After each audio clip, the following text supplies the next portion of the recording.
Estimados jóvenes, sean bienvenidos. En esta ocasión estaremos abordando un tema muy importante en la ingeniería hidráulica, como es la presión sobre superficie sumergida. Este concepto nos permite calcular las fuerzas que ejercen los fluidos sobre muros de contención, compuertas, tanques y estructuras hidráulicas.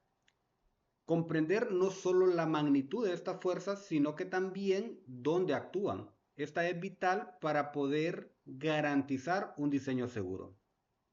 Como resultados de aprendizaje tenemos que al finalizar la actividad, el participante calcula la magnitud de la fuerza hidrostática y la ubicación del centro de presiones en superficies sumergidas. Aplicando la ecuación fundamental de la hidrostática, también analiza y resuelve problemas de presión sobre superficies planas y curvas sumergidas, identificando la descomposición de la fuerza y su aplicación en estructuras hidráulicas.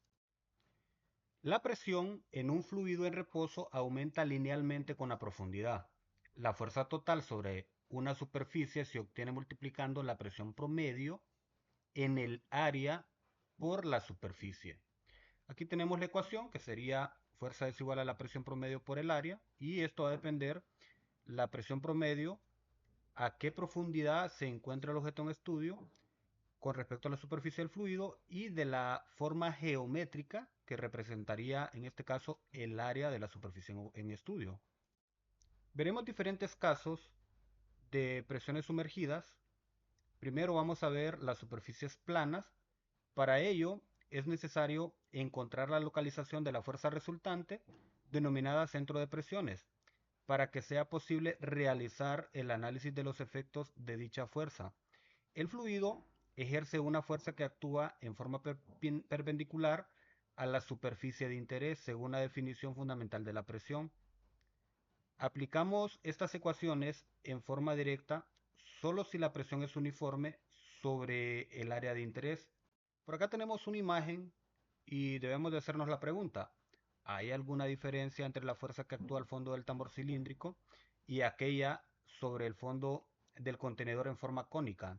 Hagamos el análisis y respondamos a esta pregunta. En el primer caso vamos a ver una pared rectangular. Esta es horizontal y vamos a ver cuáles son las fuerzas que actúan sobre ella. Pero vean, no solo es necesario conocer la magnitud de la fuerza, sino que también tenemos que identificar dónde se aplica esa presión o esa fuerza. A esto le denominamos punto de presión o centro de presión. La ubicación siempre la vamos a encontrar por debajo del centroide geométrico o centroide del área, debido a que la presión actúa con la profundidad, y su ubicación, si contabilizamos o medimos desde la superficie del fluido, estaría ubicada a 2/3, o si medimos desde la parte más profunda del fluido, estaría a 1/3. De esa forma, podemos identificar que en este punto, en el centro de presiones, es donde actúa la fuerza resultante. Ahora bien, para calcular la fuerza resultante, tendríamos que identificar primero de cuánto es la presión promedio. Y la presión promedio la vamos a encontrar por medio del peso específico del fluido multiplicado a la longitud de la superficie del fluido hasta el centroide del área, que sería h medios en este caso. Luego que hemos obtenido la presión promedio, para calcular la fuerza resultante, vamos a multiplicar la presión promedio por el área. El área depende de toda la frontera que está en contacto con el fluido, entonces depende de la figura geométrica. Por aquí les dejo un ejemplo del desarrollo de un ejercicio con lo que hemos estado discutiendo. Otro caso son las superficies planas inclinadas. Para calcular la fuerza resultante hay que hacer el mismo procedimiento. Vamos a calcular la fuerza resultante partiendo del peso específico del fluido y hasta el centroide del área, contabilizando desde la superficie del fluido verticalmente hasta ese punto, que sería h medios, y lo multiplicaríamos por el área, solo que aquí hay que tomar la pared inclinada, el área de la pared inclinada. A esa longitud de la pared inclinada le vamos a denominar L. Entonces, para calcular el área sería esa longitud por el ancho, Entonces sería la frontera que estaría en contacto de la superficie inclinada con el fluido. De igual manera, siempre siguiendo esa proyección inclinada, vamos a encontrar la longitud hasta el centroide del área, la longitud hasta el centro de presiones, y de igual manera la calculamos como anteriormente. Entonces, para el centro de presiones sería H medios, contabilizando desde la superficie del fluido. Entonces sería lo mismo, sería L medios. O si contabilizamos desde la parte más profunda del fluido, sería H tercios o el correspondiente L tercios. Ahora bien, para encontrar L lo vamos a calcular mediante trigonometría, que L es igual a H entre el seno del ángulo, que este ángulo sería la inclinación que tendría la pared inclinada. Por acá les dejo un ejemplo para que vean cómo se desarrolla y resuelve el ejercicio de este tipo. Tenemos un tercer caso y es áreas planas sumergidas. Vamos a ver cuál es el procedimiento que se tiene que seguir para poder desarrollar este tipo de ejercicios. Primero tenemos que sacar una proyección S correspondiente a la línea que va a seguir hasta la superficie del fluido con dirección a la superficie plana sumergida. Calcularemos el ángulo con respecto a X.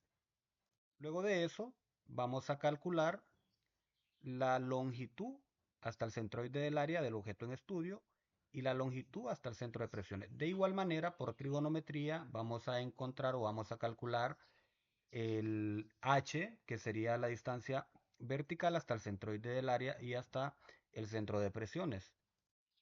Aquí hay que considerar que el centro de presiones del área es el punto en el que se considera que actúa la fuerza resultante. El centroide del área es el punto en donde el área estaría en equilibrio si fuera suspendida desde él. Es equivalente al centro de gravedad en cuerpos sólidos. Entonces veamos el procedimiento. Vamos a trazar e identificar el punto S y a partir de geometría localizar el centro del área.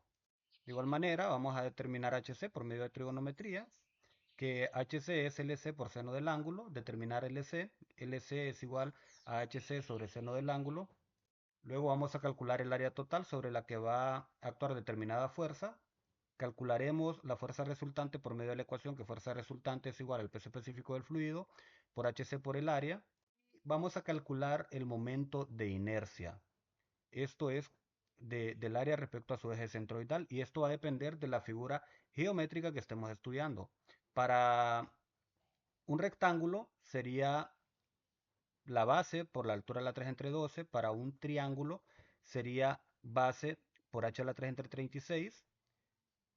Y para un cuadrado sería base a la cuarta entre 12. Y para un círculo, para calcular el área, esto lo manejan con más facilidad, que depende de la figura geométrica. Luego vamos a calcular el centro de presiones por medio de las siguientes ecuaciones, donde LP es igual a LC más el momento de inercia entre LC por A.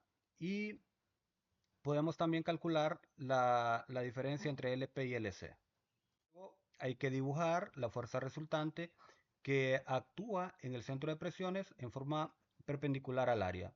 De igual manera vamos a mostrar la dimensión de LP y LC. Entonces para ello hay que plasmar un diagrama de cuerpo libre y luego vamos a calcular la profundidad vertical al centro de presiones, que se denomina HP, y esta es igual a LP por seno del ángulo. De igual manera se puede calcular directamente con la ecuación, que HP es igual a HC más el momento de inercia por seno cuadrado del ángulo entre HC por A. Recuerden que A es el área. Para poder reforzar vamos a dejar un ejercicio contextualizando lo que hemos discutido anteriormente. Por acá les dejo la carga piezométrica. Recuerden que cuando trabajamos en ejercicios de hidrostática tenemos que trabajar con la presión piezométrica y en algunos casos vamos a tener presión manométrica. Entonces esto lo convertimos a presión piezométrica por medio de la ecuación, como una altura equivalente es igual a la presión manométrica entre el peso específico del fluido, y ahí nos va a dar la carga piezométrica en metros. Ahora bien, El último caso es el de superficies curvas. Para ello, la fuerza se descompone en dos componentes, una horizontal y otra vertical. Entonces, como son superficies curvas, primero tenemos que determinar la superficie curva sobre la que ha de calcularse la fuerza resultante. Entonces vamos a determinar un radio. Primero, ¿cómo descomponemos la fuerza? Primero, el componente horizontal. La fuerza resultante, esta sería una F1, actúa a una distancia de h tercios del fondo de la pared. En la parte donde tenemos la pared vertical que simulamos que es plana, entonces acá actuaría la fuerza 2A, pero en la parte inferior donde no tenemos todavía la parte proyectada curva. Y la parte proyectada curva se denominaría fuerza 2B. Entonces en la fuerza 2A tendría una magnitud igual que la de la F1 y actúa en forma o en dirección opuesta, entonces no tiene ningún efecto sobre la superficie curva, entonces esta la podemos despreciar. Ahora, al hacer la sumatoria en dirección horizontal, podemos determinar que la fuerza horizontal es igual a la fuerza 2B. El área sobre la que actúa la fuerza 2B sería la proyección de la superficie curva en el plano vertical. Entonces acá vamos a calcular HC, donde HC es igual a H más S medios, que sería la proyección curva, y el área sería la proyección curva por el ancho. Entonces acá la fuerza 2B, esta sería igual al peso específico del fluido por H al centroide del área, que lo denominamos HC por el área.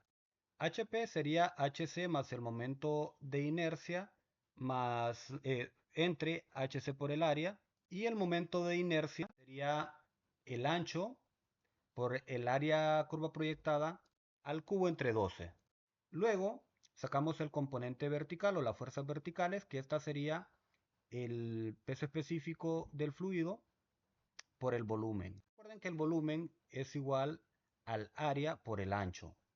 Luego también calculamos la fuerza resultante, que sería la raíz cuadrada de la fuerza horizontal al cuadrado más la fuerza vertical al cuadrado. Al final calculamos el ángulo en el que actúa la fuerza, que sería tangente inversa de fuerza vertical entre fuerza resultante horizontal. Por acá les dejo el procedimiento para que puedan ver paso a paso cómo se hacen los cálculos, y al final vamos a ver un pequeño ejemplo de cómo contextualizar lo que hemos visto anteriormente.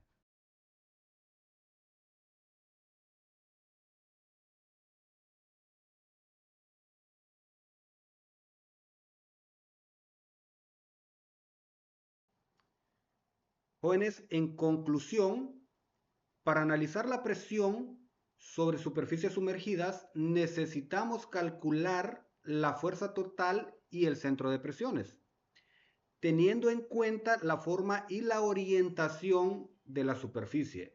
Estos principios son la base del diseño de presas, diques y compuertas hidráulicas. Posteriormente veremos cómo aplicar estas ideas en casos más complejos. Así que, como siempre, jóvenes, agradezco por su atención.